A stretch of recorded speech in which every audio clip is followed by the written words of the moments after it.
in the classrooms, but at least you we can have carry POTA. you can carry your booze all over the place, right. John. If you're sad because you don't make a lot of money and you need to drown your sorrows in a brewski, you can do it on the street. So, but not in my neighborhood. not in Maria's NIMBY. neighborhood. Via telephone, Delegate Michael Pushkin out of Kanawha County. Good morning, Mike. He is also the State Democratic Party chairman. How are you, sir? I'm doing well. Do y'all get a lot of snow up there? Not so much. If you go just a little bit east, about a half an hour east, there's a good amount of snow. But Martinsburg escaped the worst of it, for sure. How about yourself? I think we escaped the worst of it down here in Charleston as well. Though I believe schools are closed here in Charleston. We did get the roads were fairly bad early this morning, but we didn't get a whole lot of snow, really. We had 2-hour delays here in the Eastern Panhandle, Berkeley, Morgan, and Jefferson County. You guys are on just within, a week of crossover day now, Mike? Yeah, well, I think crossover day, I believe, is March 4th. So, I mean, we're in the midst of session, so who knows what day it is right now. But right now, there's a rush to get all the bills out of the House of Origin. So in the Senate and in the House, they're trying to get bills out of committees. So it's going to be long days and even longer nights for the next several days leading up to crossover day. When all the bills have to be, all the House bills need to be in the Senate, and all the Senate bills need to be in the House. All right. Hey, there's a couple of them, but I would think they don't need to go anywhere. To tell you the truth, there's a lot of really bad ideas floating around this place that I, of course, affectionately call the Bad Idea Factory, otherwise known as your West Virginia state capitol. Before we get into some specific legislation, I talked in our last segment with Phil McCoy, who's from Mingo County originally, lives up here in the Panhandle now as a financial planner. About the 60 Minutes feature they did yesterday on McDowell County, and they talked about the poverty in McDowell, median household income $30,000, problems with the drinking water and such. And there's a tendency when you watch those things to have two questions. One is, are they making it look worse than it is because they're trying to make a point with a feature story, or are things really that bad in McDowell County, Mike? Things are definitely that bad in McDowell County and all over southern West Virginia. We're losing your phone a little bit there, Mike. Can you hear me okay? Yeah, you're good now. Yeah, stay where you are. Okay, well, I didn't move at all. So, okay. Okay. But you started to say things are that bad? They really are that bad. They really are that bad. I've been down there quite a bit. I used to do non-emergency medical transports for years, which took me to some of the the poorest parts of the state where there aren't transportation to get people to their doctor's appointments. And I saw for myself just how bad it is down there. And many of these coal communities that were once thriving, they've really been sold a bill of goods by politician after politician, including our current president and governor, who said, we're going to make coal great again. And these people continue to lose jobs down there. We're having trouble with your phone again, Mike. Okay, maybe is this better? That is, yes. Okay, I just walked to the other side of my office. I don't know where I cut off, but I mean, these people have been sold a bill of goods by politician after politician, including the President of the United States, Governor Morrissey, who've been telling folks that these false promise that they're going to make coal great again, and they just continue to lose jobs down there. They're losing population. And worst of it, they don't have clean drinking water, and many of them haven't had it for many, many years. I believe there was a statement made last night that some people in McDowell haven't had a hot shower in 6 years because they have to get water out of a nearby stream, right? This is in the United States of America. This is in our state here in West Virginia, and this should be a top priority of our state government right now, is doing what we can for those people down there. Yet it's largely ignored. They pay lip service to it or underfund an infrastructure fund. In fact, the majority leader of the West Virginia House of Delegates, he thought it'd be a good idea to take $5 million out of the water infrastructure fund and send it to a private school in Ohio. That's what he did with our water infrastructure money. So, no, it's criminal what's going on in this state and how these people are just been forgotten and left behind down there in McDowell County and all over southern West Virginia. Yeah, you're doing pretty well, except in the last 10 seconds your phone started to fritz again. Are you walking around, Mike? Are you walking around? Stay stable. I call this the capital, the bad idea factory. Maybe it's the bad reception factory as well. Should I go outside of my office? You're actually real good wherever you are right now. Stand there. Okay, I'll stand right here. All right. Okay. Now, you mentioned that, so let's talk about Hope Scholarship and the expected costs of the Hope Scholarship in the years that continue. So someone brought this to my attention recently. It was brought to my attention by a Republican. He's not elected to office. But here was his complaint about the Hope Scholarship. So the Hope Scholarship is a little over $5,000 per family. And he said to me, the average West Virginian does not pay $5,000 in state income tax. So why are we allowing people who don't contribute that much income tax into the Treasury to take more of it out to send their kids to a school that might not even be within the state's borders? Well, that's a good question. But a lot of us had a lot of questions about the Hope Voucher program. Yeah, and there goes your phone again. Yeah. Hey, this is okay. Here, I didn't move. Yeah, can you call us back on your office line, your landline? Sure, I will do that. I'll do that right now. That's the best way to proceed on that. Yeah. Okay, thank you. Yeah, just call back. Yeah, that's where I thought Mike was calling from initially, too, was calling in from his office line, which is always better in the Capitol because it's hit or miss with cell phone coverage there. But that's the greater question. Entertain that question, Mr. Gilstrap, yourself. If the average West Virginian does not pay $5,000 in state income tax, why should the state give that person $5,000 to take their kid out of state to school? It's not a legitimate question because it's not what they're paying. They're not paying $5,000, so therefore they don't get to go to public school. Because what we're doing is we're taking the money that we otherwise would have been paying for them to go to public school, and then we're sending it to a private school. So if they're not paying it, they're not paying it. Now it's about the quality of education for your child. Mm-hmm. The fixed part of that is the $5,000 that the state is going to pay, whether they pay it to internally or if they pay it to a private school. It's the same $5,000, as I understand the way that the scholarship works. Mr. Pushkin is back with us now. So, Mike, I trust you're now on a landline and sounding great. Or not at all. Okay. Yeah, there you are. Yeah, okay. So, Great. Continue with your thoughts, sir. I'll turn the volume up here. Hopefully that's better. Yeah, you're great. Well, there were a lot of us that had a lot of questions when the legislature first passed this Hope Voucher program, and now it's been growing exponentially, and now they want to grow it even more. There's a lot of folks who want it to apply for all families, even those that have never been in the public school system. And I think that some of the members of some of the House Republicans are realizing what we've been saying for years, and that it's not affordable and practical for the state to have this totally unregulated voucher program. So what they're proposing are some things that we asked for all along, and that's to put a cap on it, the amount of money that would go per child, to make it so the money stays in state. There's absolutely no regulation on where the money is spent, and have it spent on academics. That's a problem too. We're hearing more and more that a lot of families that can already afford their private school tuition are using it to subsidize horseback riding lessons or travel soccer teams, and that's all great. Look, we have well-rounded children. That's great, but I don't think taxpayers should have to pay for it.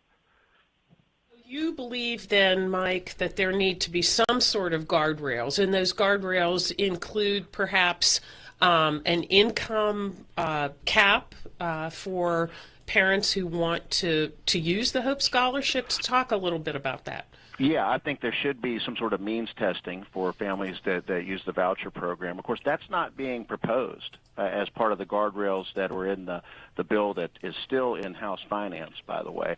That's not part of it. It's just simply limiting it to keeping the money in state, which to me it makes a lot of sense. We keep the money in state, and to limit it to academics. So money isn't going for sports or horseback riding lessons or things like that. And to cap the amount of money per child, because it's about to go up, and so that's what they're proposing. But we think that there should also, we being the House Democrats, have long said that there should be means testing too. If you're going to have a voucher program, it should go to families that really need it, not those that are just using it to subsidize extracurricular activities, because that's mainly what you're getting now. Mr. Gilstrap. Yeah, I don't understand I absolutely agree in terms of soccer and horseback riding and all. I think that is an inappropriate way to spend the money. But in terms of the means testing, I'm not means tested to go to public school. So if for that theory to be consistent, people who meet the threshold for the means testing should have to pay the $5,000 for their kids to go to public school. Right? Because in this case, what they're really doing through the Hope Scholarship thing is they're taking the money that would have been spent on that child in the public school, and they're spending it instead on the school of their choice. I don't think you can have it both ways. No, I think that if you're going to have a voucher program, I believe that the way to rein it in would be so it only it goes to help the families that really need it. So, yeah, I understand what you're saying, but unfortunately this is not being proposed by the House Republicans that want to rein it in. This is something we've asked for all along. Is in other states where you have school vouchers, it's aimed at helping bring people out of poverty. It's aimed at helping people get a step up. It's not to subsidize, travel soccer teams. And that's what I mean. There are Facebook groups. You can find them right now on social media. They're basically telling people which programs will accept Hope Scholarship money. Whether it's travel soccer teams, all sorts of extracurricular activities.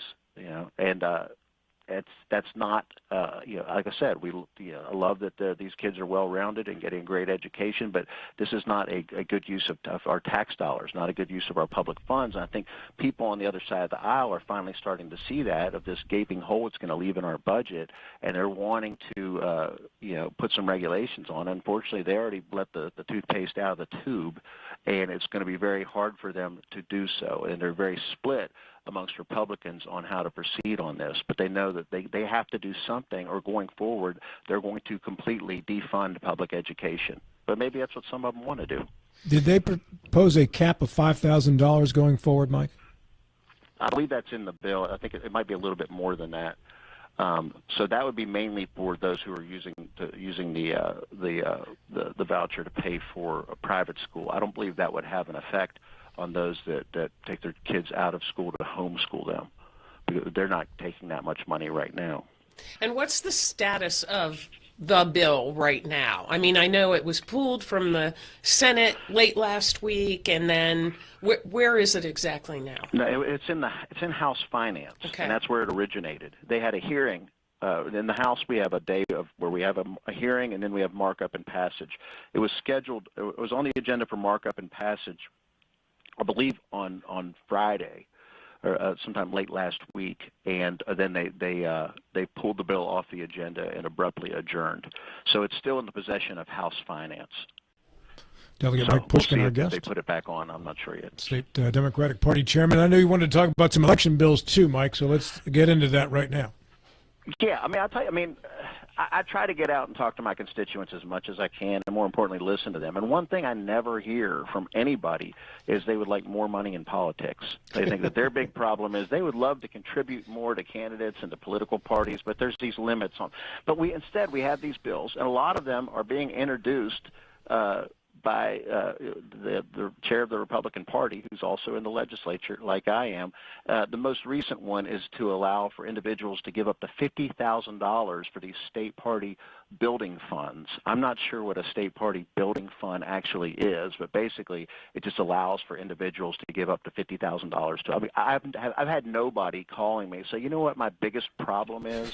I'd like to give more money to politics. It's ridiculous. But we've had bills to make it harder for folks to vote, where this ends the counting of absentee ballots at 8 o'clock on Election Day. I can tell you now, you have absolutely no control of when your letter arrives. You only have control of when you send it. The cutoff should be the postmark, not when the ballot is received, because the voter has no control over that. I can tell you a lot of things sometimes things come late in the mail, and I'd hate to see anybody's vote disenfranchised, not counted because the mailman was late, or the letter carrier was late. We have another bill that makes it harder for independents to run for office. It would say an independent would have to choose a political party 6 months prior to filing if they want ballot access through a political party. I mean, there are a lot of independents out there, but there are absolutely none right now in public office, none in this building. Very few get elected to public office. Usually if an independent person, somebody who's more middle of the road, wants to run for office, they usually run as a Republican or a Democrat. And under current law, they can do that. But on the bill proposed by the Republican State Party chair, they would have to make that decision 6 months prior to filing. None of these are going to help people in McDowell County get clean drinking water. It just makes it harder for people to vote, makes it harder for people to run for office. The Republicans have already closed their primary to independents and unaffiliated voters, making harder for them to vote, where they should be making life easier for folks in West Virginia, like addressing water quality issues. Don't you view the Republicans closing their primary as a great recruiting tool for the Democratic Party? I do, and look what happened. Look how many folks we've recruited to run for office, and I hear more and more people I think that they felt that people were going to rush out to their county clerk's office and change their registration to Republicans so they could get in their primary. But I think quite the opposite is what's going on. I'm waiting to see the numbers, but I'm hearing more and more people are either remaining independent or registering Democrat because we're welcoming them in. How are maybe you misspoke, or maybe I misheard. How are the voting bills connected to dirty water in McDowell County? Well, it's a matter of priorities. I think instead of making life easier for West Virginians, making it easier for them to pay their bills, easier for them to see a doctor if they get sick, or easier for them to vote, and we're making it harder for them to vote. We should be making it easier for them to get clean water. To me, it's a matter of this is what we're wasting our time on. Okay. Are bills that only protect incumbents in office. They only help people who are already elected stay in office. That's what those bills are meant to do, instead of actually helping our constituents. So it's just a matter of priorities. You've been around for a while. Do you remember a time when independent was in the House of Delegates or the Senate? No. Okay. No, were there actual independents who served? No. I don't know if there's ever been one elected. See, this is why I don't see harm in choosing the party. You got A or B. One is closer to what you like than the other, and once you get there, you work to change it, to come your way. But to be the lone independent makes no sense to me. Why should they have to do so 6 months prior? Do you know what you're going to be doing 6 months from now? Writing a new book called. Right, I'll be on deadline again. Okay. Well, a lot of people, running for office is a big decision. And sometimes, people need time to think about it. But having to choose for an independent to have to choose their political party 6 months prior to filing, I think is a bit excessive. I also don't see what is the problem that bill is trying to address. Maybe they think we have too many people running for office. I think if they look at the roster of the amount of Democrats we recruited, maybe that is the problem that they want to address, because we have a lot of people running for office and a lot of good people running against them. Do you anticipate, Mike, that most seats will be contested by a Democrat this time around, if not all? Well, most are. With the filing deadline has come and gone, our recruitment efforts were quite successful, and I believe we have Democrats running in around 90 of the 100 House districts. Many of those races have primaries. So I believe we have around 110 Democrats who have filed for the House. There are 19 Senate races because there are 2 unexpired terms, and we have 17 of those races we have Democrats in those with primaries in many of those as well. At the county level, we have over 35 counties right now, I believe, where there are Democrats on the ballot for county commissioner, and many of these have one county commission seat up. We have a 5-way primary for U.S. Senate. In your congressional district, I believe we have a 3-way primary, and in Congressional District 1, we have a 2-way primary. The important thing is, while the Republicans are closing their primaries to independent and unaffiliated voters, we're keeping our primaries open, and more importantly, we're giving them choices up and down the ballot. So, yeah, we've had a lot of people step forward, a lot of good people who want to run for office. 3 minutes left. Let's talk pay raises and state tax cuts. So let's start first with the 10% tax cut that I understand also includes an increase in taxes on vaping, and then is it tobacco too, the one that's been that's come out of the Senate? Well, it depends on who you ask. You know, the governor in the state of the state proposed a 10% tax cut, and he put forward a budget with a 5% tax cut. He says one thing and does another. The Senate passed a budget with a tax cut, but there is not a tax cut in the House budget. So it depends on which side of the building you're on, I guess, on what kind of tax cut. But the long and short of it is this: for the average West Virginia family, whether it's a 5% tax cut or a 10% tax cut, it's not a whole lot of money. This is not life-changing money. What we've proposed, what the Democrats have proposed, is addressing some of our utility rates, putting a freeze on utility rates, and coming up with some legislation that will actually rein in our out-of-control utility rates in West Virginia. That would put more money in West Virginians' pockets, but that's not what the Republicans are focused on. Instead, they're fighting over whether to give people 50 cents or 25 cents on the dollar.